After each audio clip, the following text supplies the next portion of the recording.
शिव पुराण श्री रुद्र संहिता पंचम खंड अध्याय 28वां शंखचूड़ का विवाह। सनत कुमार जी बोले, हे महर्षि, भगवान श्री हरि विष्णु के वरदान के फल स्वरूप दंभ को एक वीर पराक्रमी पुत्र की प्राप्ति हुई, जिसका नाम शंखचूड़ रखा गया।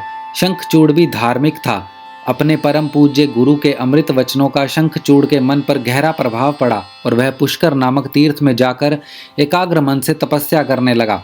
उसने अपनी इंद्रियों को अपने वश में कर लिया और अनेकानेक मंत्रों द्वारा ब्रह्मा जी की साधना करने लगा। उसकी भक्ति भाव से की गई आराधना से शीघ्र ही ब्रह्मा जी प्रसन्न हो गए। एक दिन जब शंखचूड़ प्रतिदिन की भांति तपस्या में मग्न था, ब्रह्मा जी उसके सामने प्रकट हो गए।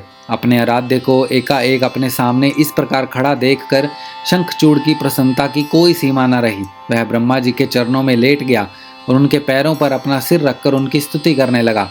ब्रह्मा जी ने शंखचूड़ को ऊपर उठाया और उनसे कहा, हे वत्स, मैं तुम्हारी आराधना से बहुत प्रसन्न हूँ। तुम जो चाहो मुझसे वरदान मांग सकते हो।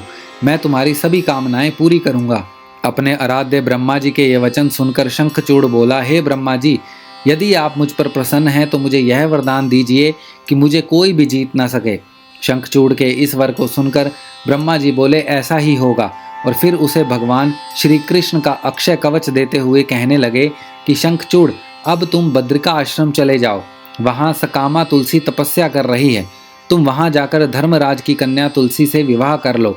यह कहकर ब्रह्मा जी वहाँ से अंतर्ध्यान हो गए। ब्रह्मा जी के अंतर्ध्यान होने पर शंखचूड़ बद्रिका आश्रम की ओर चल दिए। वहाँ जाकर वह तुलसी के पास पहुँचा। शंखचूड़ को अपने सामने खड़ा देखकर वह बोली, मैं धर्मराज की पुत्री तुलसी हूँ। आप कौन हैं और यहाँ किस लिए आए हैं? कृपा आप यहाँ से चले जाएं। आप शायद नहीं जानते कि स्त्री जाति मोहिनी होती है। तुलसी के वचन सुनकर शंखचूड़ बोला, हे देवी, आपके वचन सत्य हैं, परंतु यहाँ मैं अपने आराध्य भगवान ब्रह्मा जी की आज्ञा से आया हूँ। मैं दनु का वंशज दानव दंभ का पुत्र शंखचूड़ हूँ। पूर्व में राधिका के दिए शाप के कारण मैं दानव कुल में जन्मा हूँ। यह सब कहकर शंखचूड़ चुप हो गया। तब तुलसी बोली, यह सत्य है कि इस संसार में वही पुरुष श्रेष्ठ है जो स्त्री से पराजित हो जाते हैं, परंतु आज मैं तुम्हारी स्पष्टवादिता से अत्यंत प्रभावित हुई हूँ। जब इस प्रकार शंखचूड़ और तुलसी आपस में बातें कर रहे थे, तभी वहाँ ब्रह्मा जी प्रकट हो गए। उन्हें देखकर तुलसी और शंखचूड़ दोनों ने उन्हें प्रणाम किया। तुम दोनों यहाँ अभी तक बातें ही कर रहे हो? शंखचूड़, मैंने तुम्हें यहाँ तुलसी का पानी ग्रहण करने के लिए भेजा था।